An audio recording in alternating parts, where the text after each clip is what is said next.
Welcome back to Mountain Connections. Right now we are going to talk about your company's employer brand with recruiter guy, talent attraction consultant Bill Humbert. Always enjoy having Bill on. He gives us really great, important, unique advice to help us, our companies, our job search, all the things around our careers. Bill, thanks for being here today. Christine, thank you. It's so much fun to be here. We absolutely enjoy having you, connecting with you virtually. Hopefully someday soon you will be back in studio. But in the meantime, we have an important topic about your company's employer brand. Tell me about the importance of this. Every company has an employer brand.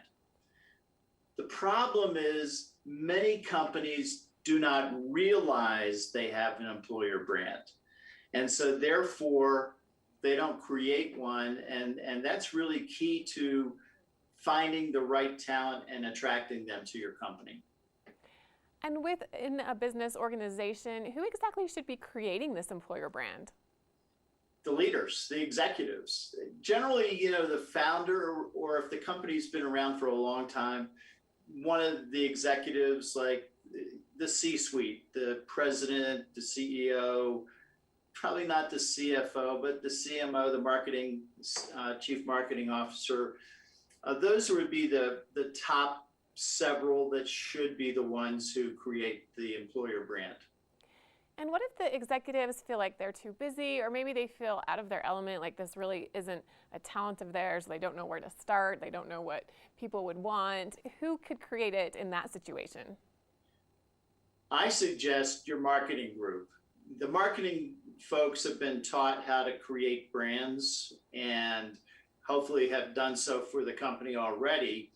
The problem exists when the executive looks at the descriptor word, which is employer, and goes, well, I think the HR department should do this. And that's wrong.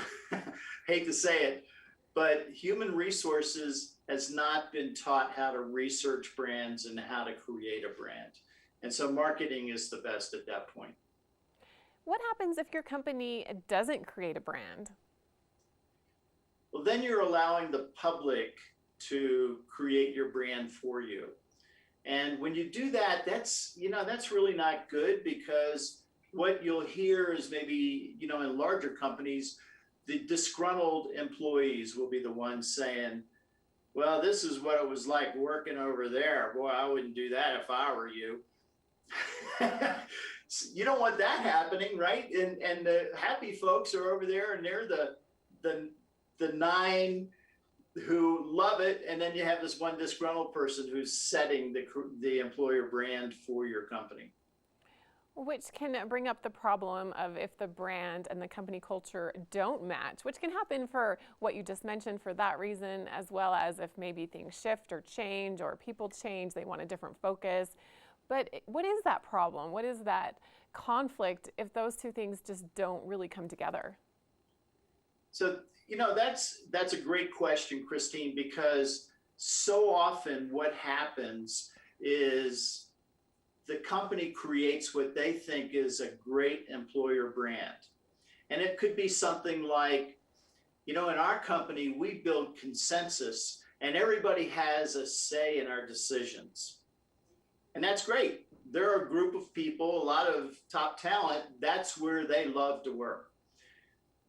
However, if that's your brand and then your culture is the president, CEO, CFO make all the decisions and it's all top down, the people who wanted to come for the consensus, they're all going to leave. And I have a great story.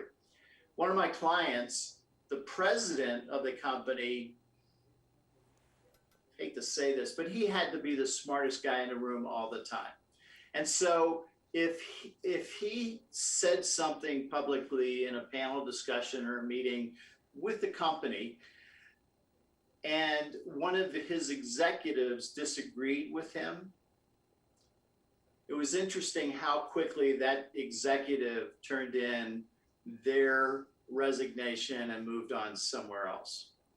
And so that's the danger of creating an employer brand that does not reflect the culture.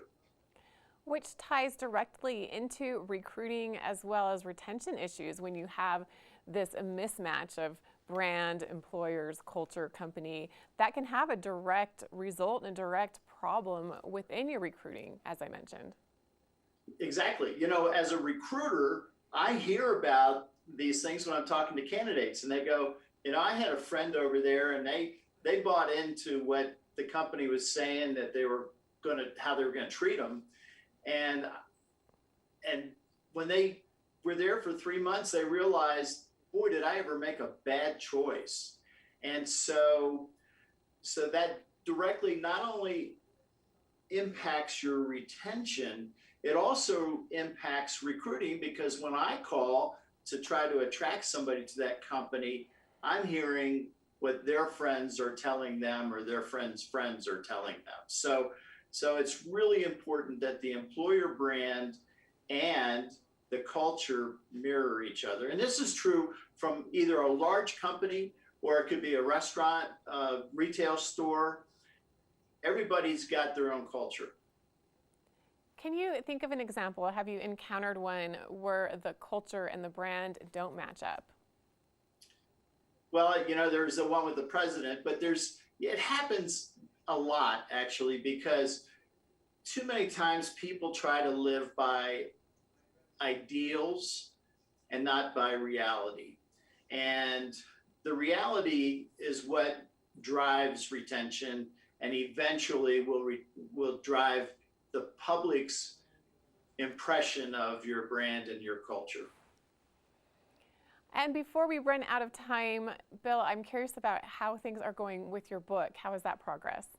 I am so excited. Last week, I signed a contract with Dorrance Publishing out of Pittsburgh, Pennsylvania, and they are going to publish and distribute and assist me in the promotion of Expect Success, the science of the over 50 career search.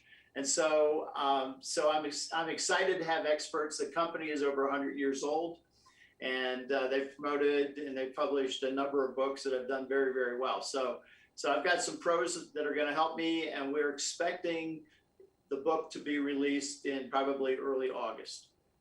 Well, that is great news, Bill. So exciting. How can we find more information about you and your book and get more of this great advice that you always have? Well, Christine, I have recruiterguy.com, and on recruiterguy.com in my menu is books. And so there's something on each one of the books, and you can purchase them through Amazon right off of my website. And, you've got my email on my website, and you got my phone. So give me a holler either way. Well, Bill Humbert, thank you for joining us today. You make it so easy for us to be able to navigate some of these tough topics in the business world. So always give us hope when we're searching for a job, wanting to switch careers. Definitely a great asset here in our local community, and excited to continue our conversation once again next month and to see your book when it comes out in August. We'll be back with more right here on Mountain Connections after this.